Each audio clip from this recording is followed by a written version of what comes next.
Xaricdəki İran azərbaycanlıları öz vətənləri, yaxınları ilə necə əlaqə saxlayırlar? İsveçdə yaşayan Salih Kermani deyir ki, son günlər əlaqə tam kəsilib.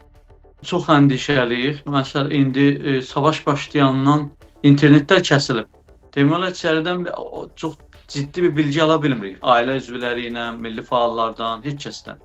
Zindanlərdən məxsusən xəbərimiz ola bilmir.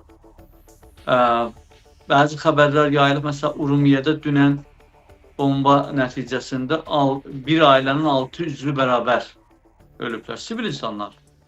Yəni orada yalnız bu bombaların altında əskəri obyektlər vurulmur. Türkiyədə yaşayan başqa bir İran azərbaycanlısı Mahmud Alizadə deyir, birbaşa ailə üzvlərindən xəbər tutmaq mümkün deyil. Hazırda yalnız müxtəlif ölkələrdə yaşayan soydaşlarının yaratdıqları ortaq qruplardan dolayısıyla xəbər ala bilirlər.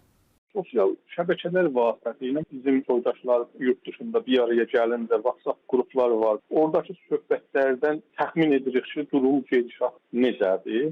Yurt dışından içərini aramaq yox, daxildən eşiyi araya bilənlər olur, internet dışında. Məsələn, birisi yazır və ya söyləyir ki, mən Təbrizdə danışa bildim, Təbrizin hangi bölgəsində durum gedişat necədir? O yüzden çox belə iynə ucu qədər bilgilər bizə gəlib saxlayır, ondan çox gəlmir. Fevralın 28-də ABŞ və İsrail mübahisəli nüvə proqramına görə İrana qarşı hərbi əməliyyata başlayıb. Yayılan məlumatlara görə azərbaycanlıların sıx yaşadığı bölgələrdə də hədəflərə zərbələr endirilir. İranın BMT-dəki daimi nümayəndəliyinin martın 7-sinə olan məlumatına görə İranda ölən mülki şəxslərin sayı 1300-ü keçib. İrandan xaricdə yaşayanlar deyir, bu cür xəbərlər eşidəndə ailə üzvlərindən narahatlıqları daha da artır.